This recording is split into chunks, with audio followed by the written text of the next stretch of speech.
coba akan menemani segala aktivitas Anda untuk bisa bersemangat, untuk bisa berkarya di hari ini ya. Semoga sukses dan lancar pekerjaannya.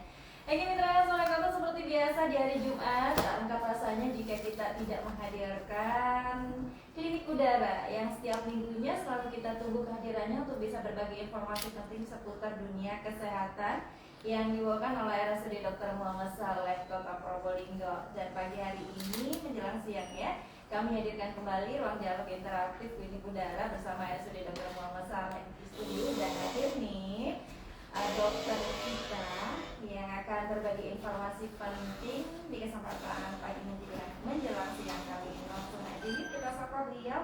Selamat pagi dokter. Selamat pagi. Oke, gimana kabarnya dokter? Baik, luar biasa. Oke, pagi hari ini kita bareng Dr. Budi Prasetya Santosa SPOG. Nah, mungkin asing ya bagi kita masyarakat Kota Probolinggo. Dr. Budi ini dokter apa sih sebenarnya? Tak kenal maka tak sayang dok. Supaya sayang sama dokternya, yuk kita kenalan dulu. Silakan dokter perkenalkan diri terlebih dahulu dan sapa-sapa para pendengar semuanya. Halo semuanya, nama saya Dr. Budi Prasetya Santoso, SPOG. SPOG itu adalah kepanjangan dari dokter spesialis obstetri dan ginekologi. Jadi untuk menangani masalah-masalah pada wanita, terutama untuk obstetri itu untuk masalah ibu hamil, dan ginekologi itu masalah organ-organ kandungan pada wanita. Jadi khusus pada wanita. Khusus pada wanita aja. Biasanya orang awam bilangnya itu dokter kandungan gitu ya? Betul, dokter kandungan. Oke, kalau boleh tahu nih profil dari Dokter Budi sendiri sudah berapa bulan mungkin dari ini bertugas di RSUD Dr. Muhammad Saleh? Saya baru 2 bulan bertugas di RSUD. Oke, sekilas nih dok, kenapa sih pilih ini jurusan kandungan ini dok? Sebenarnya dulu memang minat ya, terus kemudian waktu saya penempatan di daerah Kalimantan waktu itu. Wow, pernah di Kalimantan dok? Pernah di Kalimantan Timur sama Kalimantan Utara waktu itu. Di sana lagi membutuhkan sekali untuk dokter kandungan karena memang kurang di sana. Oke. Gitu. Untuk domisili atau tanah kelahiran di mana nih sebenarnya dok? Saya lahir di Sumeneb, Madura. Oh di Madura, berarti bisa bahasa Madura dong dok? Bisa. Wow. Oke, jadi pernah bekerja di Kalimantan sana sebagai karena memang yang melatar belakangi untuk bisa memilih spesialis kandungan ini mungkin dilatar belakangi karena kebutuhan di sana ya dok ya.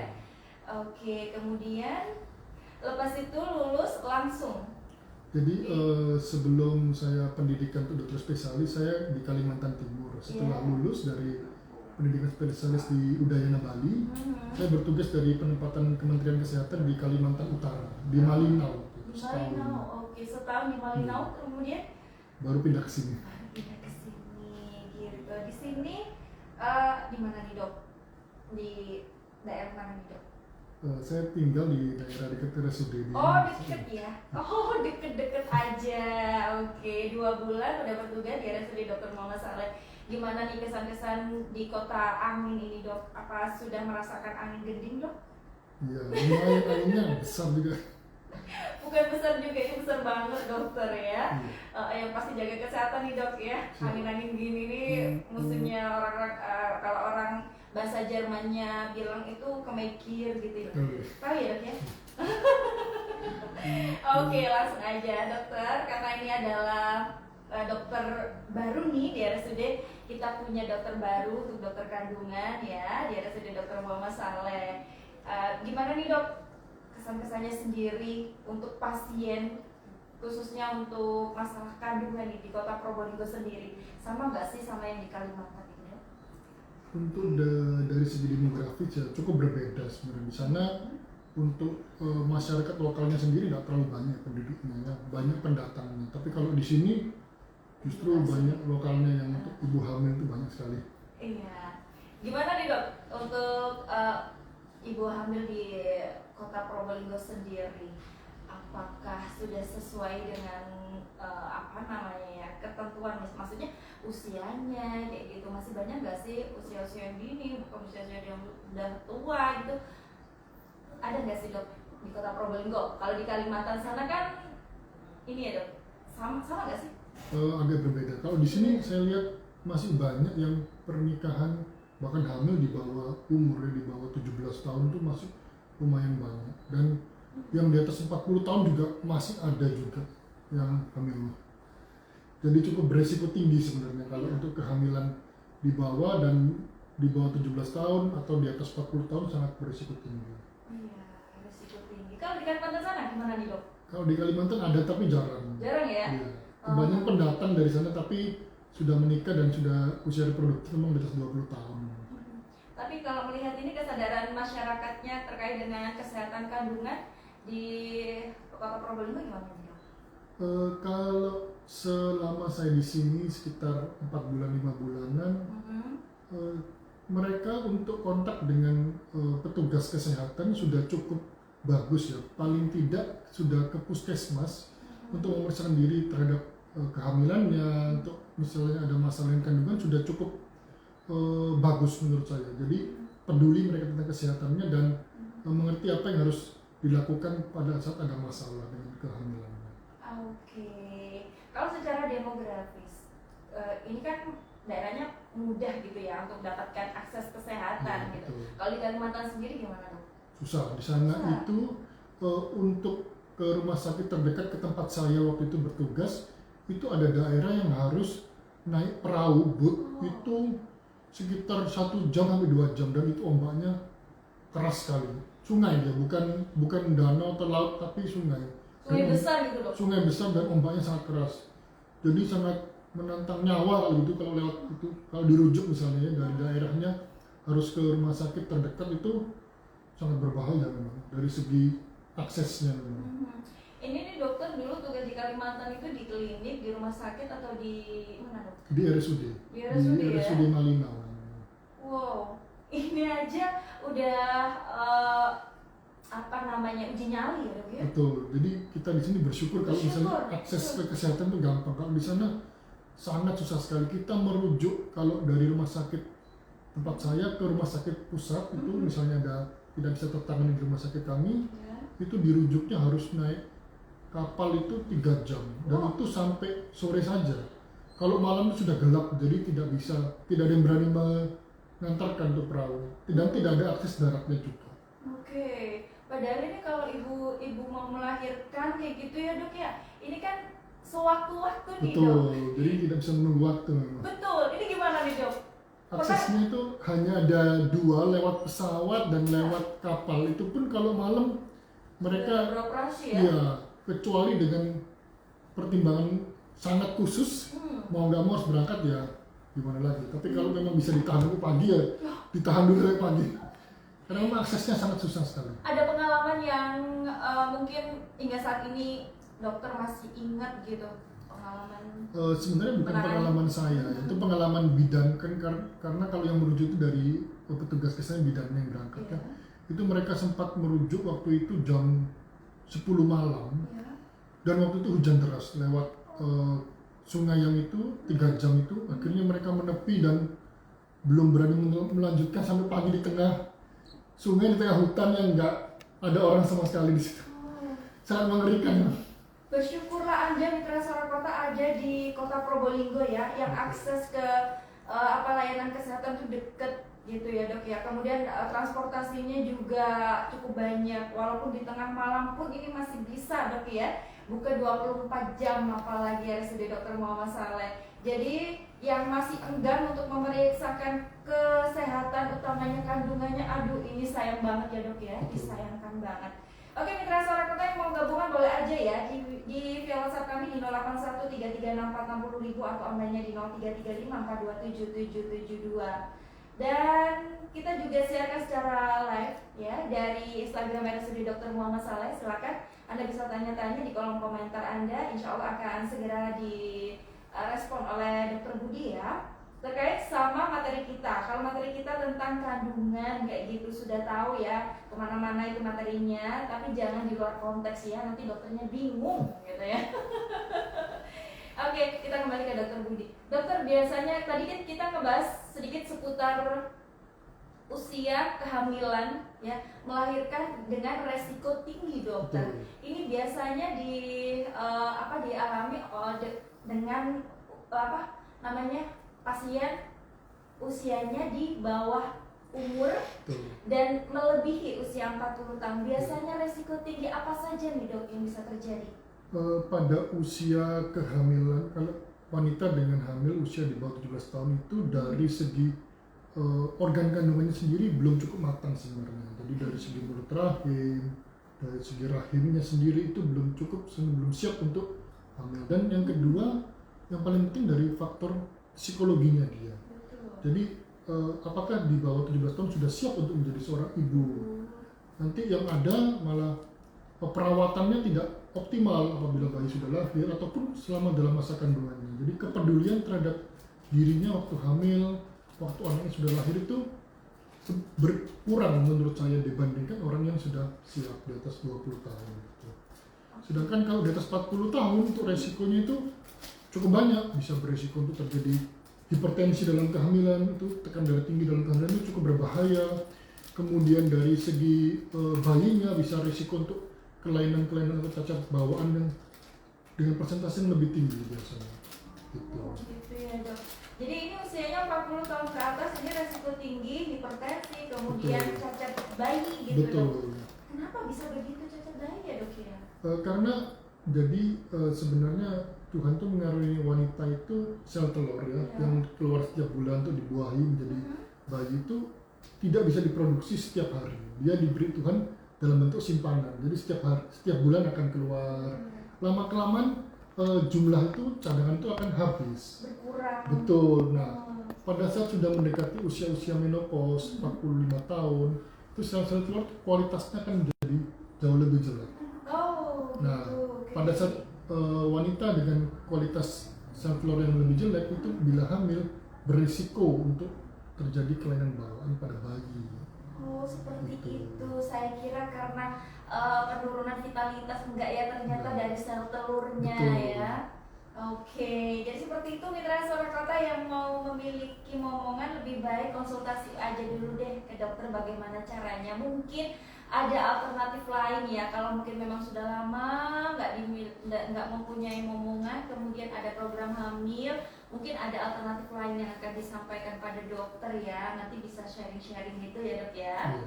Oke. Kemudian ada yang pernah punya cerita nih dok, usia 50 tahun ini masih bisa hamil kah dok? Sebenarnya selama wanita itu menstruasi atau mengalami masa subur, ya bisa hamil. Karena masih sel telurnya itu masih ada, cuma kualitasnya memang berkurang. Oke. Tapi resiko tinggi nggak sih dokter nanti pada saat melahirkan proses persalinan? Betul, bisa berisiko tinggi pada saat proses persalinan dengan risiko ibunya sudah tidak kuat menedan, misalnya itu lahir normal, kemudian risiko untuk perdarahannya juga jauh lebih tinggi, dan risiko untuk perawatan bayinya juga biasanya kalau sudah tua, sudah punya anak banyak, jadi agak terbengkalai kadang-kadang bayi, mengurus bayinya biasanya. Ini juga ya faktor psikologi. Psikologinya betul. Jadi nggak usia dini, nggak usia di atas 40 tahun itu juga beresiko tinggi ya, nggak hanya pada kesehatan tapi juga pada mental ya dok ya. Betul. Dokter, jika ada seseorang nih datang ke dokter nih, nah, kemudian dianya konsultasi udah lama nggak memiliki momongan, tapi usianya tadi yang seperti kita bahas sedikit ya, usianya udah di atas 40 tahun nih dokter, saya masih pengen punya momongan karena saya masih belum memiliki momongan kayak gitu. Ini apa bisa kualitas dari sel telurnya bisa bagus kembali nggak sih dokter? Atau ada mungkin terapi atau minum obat atau bagaimana dokter? Kalau kualitas itu sebenarnya tidak bisa kita ubah ya. Cuma bisa kita memberikan support vitamin untuk membantu memperbaiki kualitas sel telur. Cuma kalau memang sudah di atas 35 tahun kita katakannya ya, misalnya 35 tahun belum punya momongan, kita harus segerakan untuk segera program hamil dengan obat-obatan atau dengan vitamin tertentu agar lebih cepat punya anak lebih baik. Oke, Gitu. karena mengejar mengejar waktu ininya ya dok Betul. ya. Oke, dokter ada yang namanya program-program masih terkait sama program hamil nih dokter ya. Program hamil itu ada berapa jenis sih sebenarnya dokter? Apa hanya produk bayi tabung atau program hamil dengan obat-obatan tertentu atau bagaimana? Ada berapa? Sebenarnya untuk program hamil itu ada beberapa step yang bisa dilakukan, mulai dari metode konvensional, metode hari, jadi kita pada saat masa subur, kemudian kalau tidak berhasil dengan obat-obatan untuk memperbesar sel telurnya, kalau tidak bisa juga bisa dengan inseminasi, ataupun yang sampai tahap paling tertinggi ya dengan bayi tabung atau IVF. Oke. Mungkin ada mitra Sarakota mungkin ya yang punya keluhan atau apa gitu ya, bisa gabungan bersama kami di sini. Ini masih seputar dunia kandungan ya. Oke, ini kita juga buka ini ya pertanyaan di kolom komentar dari Instagram RSUD Dr. Muhammad Saleh yang saat ini kita live dokter. Ini udah ada yang masuk, saya baca terlebih dahulu ya dok ya. Sebentar. Dari Munawara _Ali Syaki.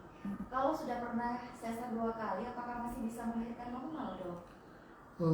Untuk sebenarnya untuk melahirkan sesar itu tidak ada patokan batasan berapa kali. Sebenarnya semakin tinggi, semakin sering operasi sesar semakin tinggi resikonya, terutama pada resiko untuk pada saat dia memasuki cukup bulan dan ada kontraksi bisa berisiko untuk rahimnya itu robek atau pecah. Nah itu yang ditakutkan. Jadi kalau kita biasanya di atas 2 kali sudah tidak dianjurkan untuk persalinan normal. Jadi untuk mengingat resiko untuk robek rahimnya itu semakin tinggi. Gitu. Kalau misalnya dari jarak sesar 1 ke sesar berikutnya itu ada berjarak nggak sih dokter atau nggak ada gitu? Ya berdasarkan penelitian itu untuk yang sesar yang pertama ke kehamilan yang berikutnya, siapa tahu dia mau coba lahir normal itu minimal di jarak lebih dari 2 tahun. Lebih dari 2 tahun kalau memang mau planning untuk melahir normal. Dari yang bekas operasi sekali aja tapi ya. Kalau yang kedua dan yang ketiga nggak disarankan. Oke, tapi ini jeda waktunya dari sesar 1, sesar berikutnya sesar lagi deh gitu. Ini berapa jangka waktunya? Apa sama 2 tahun lebih? Kalau misalnya sekarang sudah sesar terus dalam waktu kurang dari 2 tahun itu sudah hamil lagi ya pilihnya harus sesar lagi. Tapi nggak ada kalau ya sebisa mungkin kalau dari segi bekas operasi tidak ada masalah. Cuma dari segi persiapan kehamilannya itu yang harus diperhatikan juga. Kan anaknya masih kecil juga, butuh menyusui. Kan kalau sudah hamil lagi berisiko, kalau menyusui berisiko untuk keguguran dan sebagainya. Jadi disarankan untuk 2 atau 3 tahun baru hamil lagi. Hanya harus planning. KB dulu ya dok ya? Betul. Jadi KB memang diciptakan untuk beberapa tujuan KB seperti menunda kehamilan, menjarangkan kehamilan atau menghentikan. Nah, kalau pada kasus ini tujuannya untuk menjarangkan, jadi dijarak antara kehamilan satu dengan kehamilan berikutnya. Oke, ngomongin KB nih dokter ya. Dokter, KB ini sebenarnya KB yang bagus tuh KB yang seperti apa sih dokter kayak gitu? Karena kan banyak di luar sana kasusnya saya ikut KB malah saya tidak haid sama sekali hingga saat ini. Ada lagi yang KB kok malah tambah melar gitu ya. Ada lagi kok tambah lurus gitu. Jadi KB itu tujuannya kan ada beberapa tadi yang sudah saya sebutkan ya. Dan beberapa pilihannya juga banyak. Ada yang secara garis besar ada yang menggunakan hormon atau yang tanpa hormonal. Yang dengan hormon seperti pil KB, KB suntik, susu atau yang dibilang orang implan itu. Kemudian yang non hormonal seperti IUD atau KB pasang itu. Spiral betul. Tapi sekarang sudah bentuknya bukan spiral lagi, tapi T tapi pun sekarang sudah ada kombinasi, kadang-kadang ada T yang dengan hormonal juga. Pada beberapa kasus dengan riwayat perdarahan berulang, perdarahan berlebih dari jalan lahir, dari rahim, bisa menggunakan KB IUD dengan hormonal. Jadi pemilihan KB ini tergantung pada individu pasien, individu pada masing-masing perempuan. Ada yang menggunakan IUD tapi tidak cocok, bikin perdarahan berlebihan, menstruasinya berkepanjangan, jadi ya kita tidak sarankan. Ada yang menggunakan KB suntik 3 bulan, Iya. kan itu menggunakan hormon, bisa menimbulkan komplikasi seperti mensnya berkepanjangan juga, atau nafsu makannya meningkat, jadinya berat badannya berlebih. Nah itu kalau misalnya terjadi ya kita tidak sarankan juga. Oke, gitu ya. Ternyata memang kalau hormonal itu ada sisi negatif, ada positifnya juga. Kalau yang non hormonal mungkin sisi negatifnya Anda takut mitra memasang, mungkin ya dok ya. Jadi memang harus Iya. dikonsultasikan ke Betul. petugas kesehatan yang memasang atau memberikan layanan KB tersebut. Jadi ditanyakan baik buruknya apa dan yang cocok buat ibu. Contoh seperti ibu dengan hipertensi, KB hormonal juga tidak disarankan biasanya. Oke, dokter, ini fakta apa mitos nih dokter? Kalau misalnya ada orang yang memasang KB pakai IUD, ini tidak cocok dengan rahimnya nih, makanya jadi perdarahan gitu, benar nggak sih dok? Sebenarnya posisi untuk kelainan rahim itu kasusnya itu jarang ya. Jadi prinsipnya KB pasang itu dia akan menciptakan peradangan lokal sehingga sperma ataupun sel telur itu tidak bisa bertemu. Nah kadang-kadang inflamasi lokal atau peradangan lokal ini menimbulkan perdarahan yang berlebihan. Iya. Jadi kalau dibilang mitos ya bisa mitos bisa enggak, karena tiap individu itu efeknya kan berbeda sekali. Ada yang dipasang 6 bulan baru keluar, baru perdarahannya memanjang. Ada yang 5 tahun ya nggak apa-apa. Ada yang 3 tahun baru perdarahan. Jadi sangat bervariatif untuk manifestasi kliniknya, tergantung dari tiap individunya. Iya, kan berbeda ya dok ya. Betul. Ini hanya sekedar ini dok, apa namanya pengalaman pribadi. Saya sudah 20 tahun nih dok pakai IUD dan setia banget gitu. Jadi memang benar-benar efektif banget. Tapi ada sih dok yang udah pasang IUD tapi kok tetap hamil ya, ini gimana? Betul, jadi setiap KB itu tidak ada yang 100% sempurna ya, menjamin untuk tidak hamil maksudnya gitu. Ada beberapa persentase untuk IUD itu sekitar 10% sampai 15% ada angka risiko kegagalannya. Seperti IUD-nya melorot ke bawah. Jadi apa itu kantong misalnya hamil, kantong kehamilan masih bisa nempel. Iya.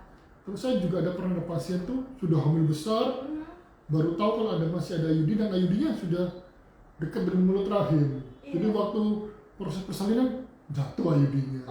Jadi masih ada kemungkinan risiko gagal. Tapi aman gak sih dokter jika lo masang pakai IUD ini tapi hamil gitu? Aman gak ke bayinya gitu? Selama bayinya tuh intak, tidak ada pecah ketuban atau tidak ada infeksi, sebenarnya aman. Tapi ada beberapa dualisme ya di guru-guru saya itu. Ada yang kalau hamil ada IUD terus hamil, ada yang bilang dilepas, ada yang bilang dibiarkan aja. Tapi kalau saya sih tergantung keluhannya ibu. Seandainya tidak ada masalah, tidak ada resiko keguguran, tidak ada perdarahan, tidak ada infeksi, ya bisa dilakukan. Ya. Dengan monitoring ketat tapi biasanya. Gitu ya. Tapi memang ini apa namanya dikatakan enggak sama sekali. Aku sudah pakai IUD tapi kok masih hamil, namanya juga pasangan manusia ya dok ya. Betul. Itu pada resiko untuk kegagalannya. Tapi kalau pengen nggak hamil gitu ya, ini ada yang namanya pemotongan apa?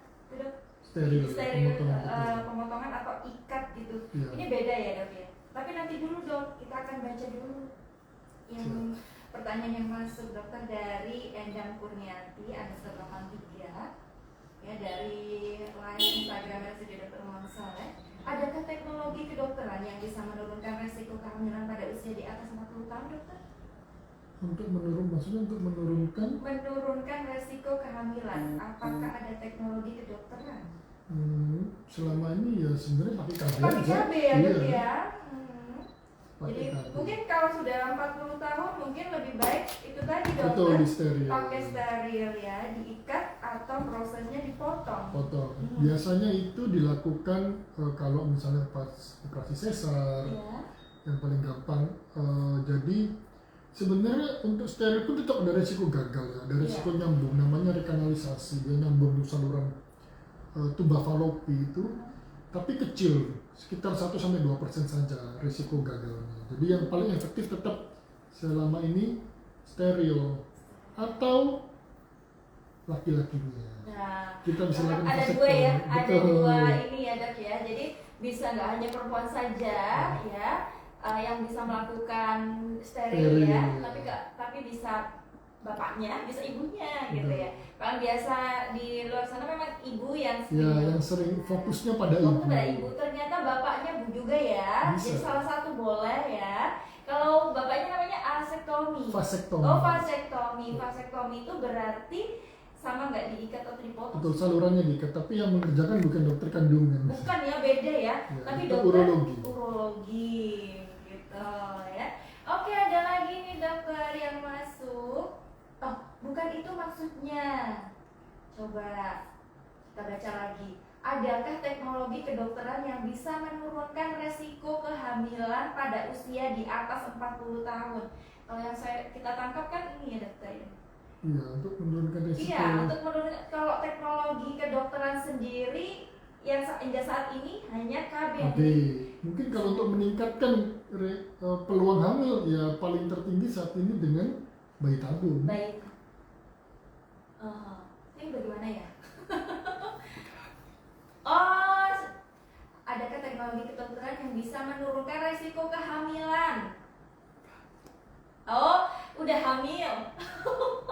Udah hamil dokter. Maksudnya udah hamil di usia 40 tahun gitu ya. Oh, untuk menurunkan resiko-resiko yang terjadi pada saat hamil begitu. Iya, di usia 40 tahun ini karena kan resiko tinggi ya dokter. Jadi kalau dari segi misalnya dari segi kelainan bawaan itu tidak bisa kita apa-apakan ya. Selama ini di dunia kedokteran yang saya tahu kita sebatas untuk men-screening. Tapi ada beberapa seperti kehamilan kembar yang ada risiko TTTS namanya, bisa kita lakukan fetoskopi, tapi sekarang cuma masih bisa seperti masih di Jakarta.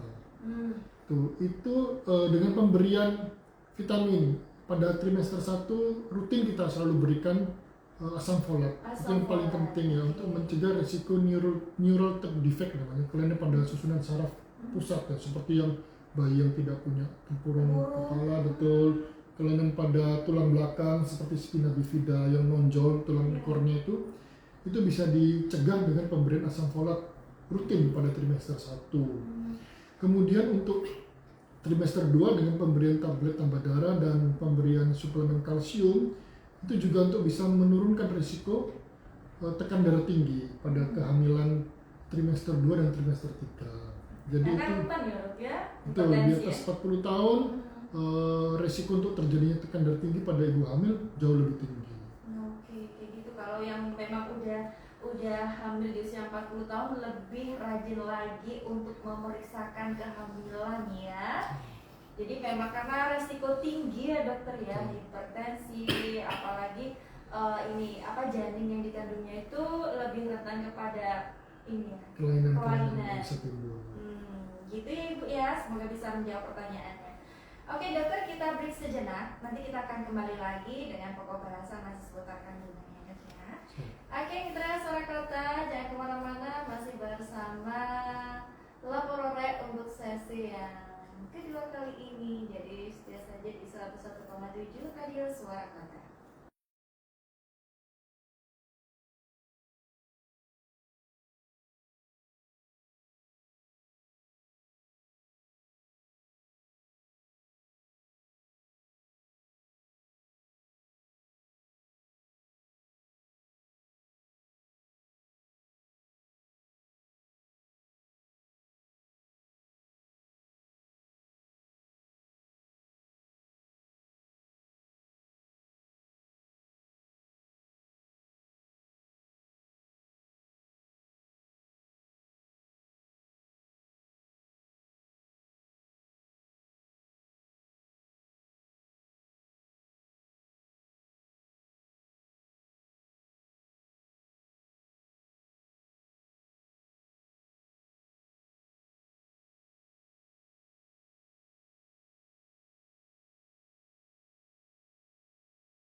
107 Radio Suara Kota FM masih bersama Klinik Udara bareng RSUD Dr. Mama Saleh, juga bareng Dr. Budi Prasetya Santoso SPOG.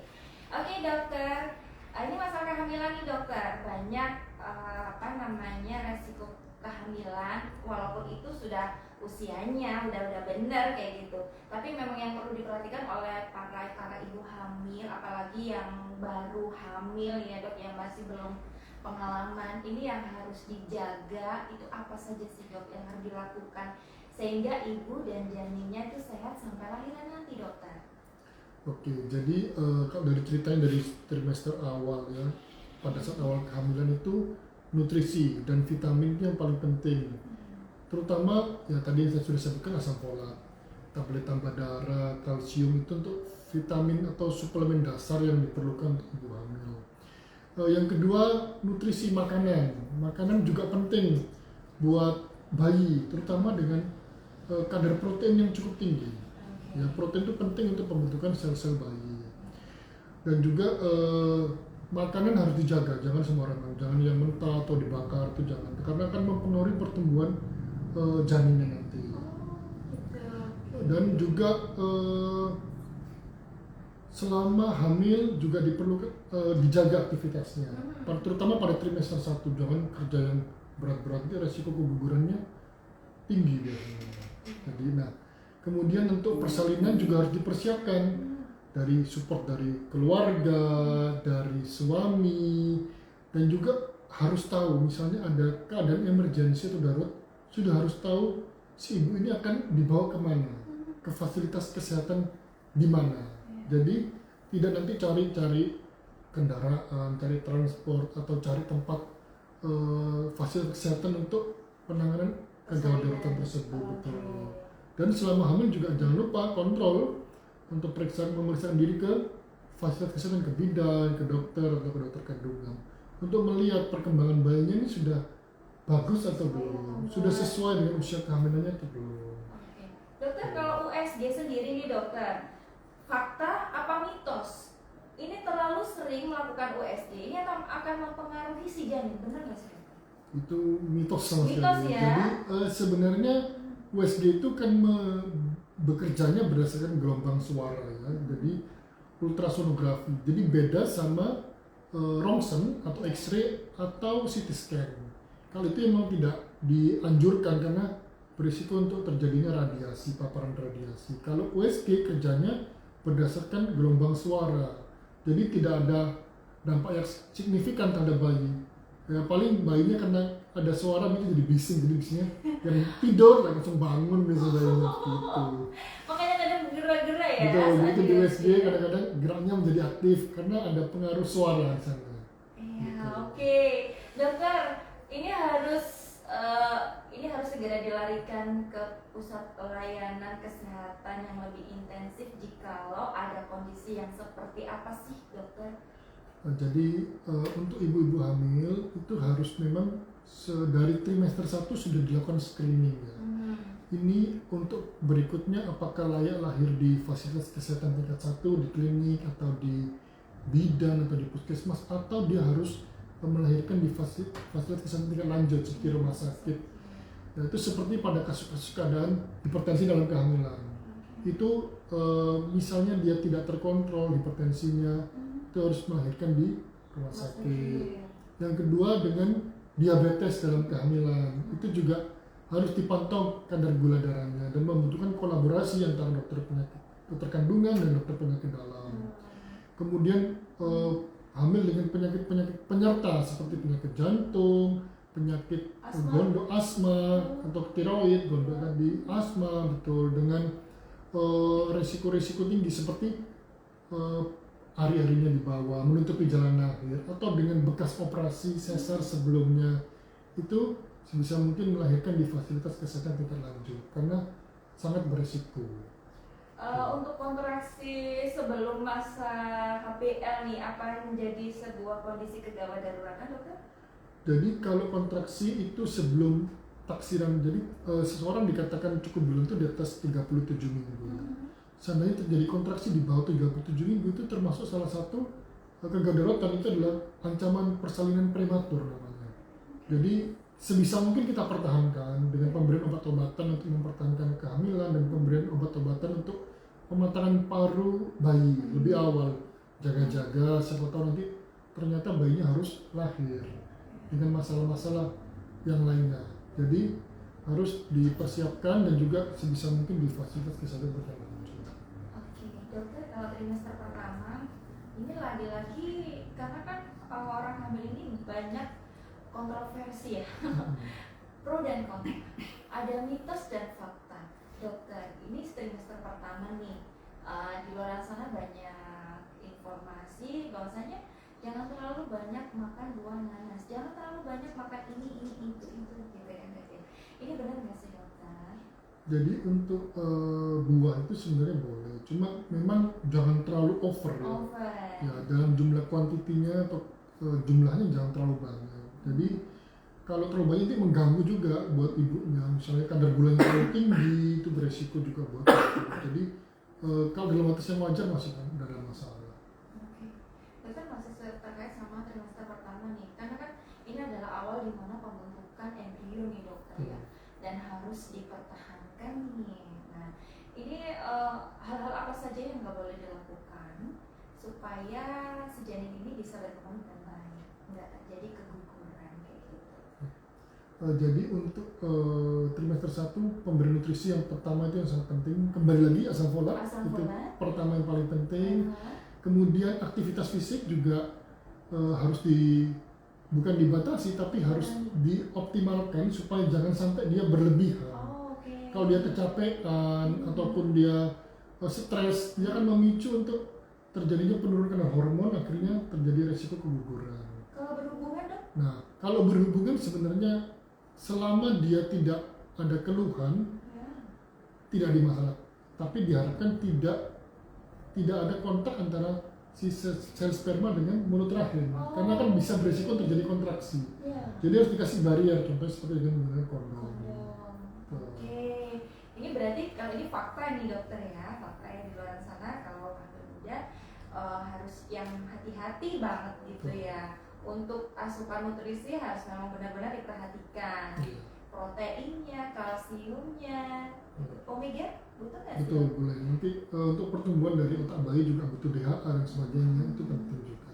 Makanya Mitra Suara Kota kalau pengen tahu lebih jelas lagi bisa berkonsultasi bareng dokter ya. Oke, untuk RSUD Dr. Muhammad Saleh, klinik dokter kandungan buka setiap hari apa dokter? Setiap hari Senin sampai Jumat. Oke, di jam kerja ya, sesuai nanti ketentuannya. Dan ini sudah tercover sama BPJS dokter? Betul, sudah. Silakan Anda bisa datang ke Poli Kandungan di RSUD Dr. Muhammad Saleh, sudah tercover sama BPJS Alam Jamilah, UHC, insya Allah 100% di Kota Probolinggo. Nah, untuk layanan-layanan yang lain bisa akses ya di sana, bisa buka media sosial dari RSUD Dr. Muhammad Saleh, Instagramnya, Facebooknya ada nggak? Ada ya, aktivitasnya di sana ada semua, bisa cek ya, cek and dicek ini poli apa saja. Kalau poli kandungan ya hari Senin sampai hari Jumat ya. Oke, Mitra Suara Kota, karena ini waktu kita juga terbatas dengan jam sholat Jumat nih dokter ya. Sebagai closing statement kita di kesempatan siang kali ini terkait sama dunia kandungan, silakan dokter, mungkin ada yang mau disampaikan kepada para masyarakat Kota Probolinggo, nggak hanya laki-laki, perempuan, semuanya dokter, silakan.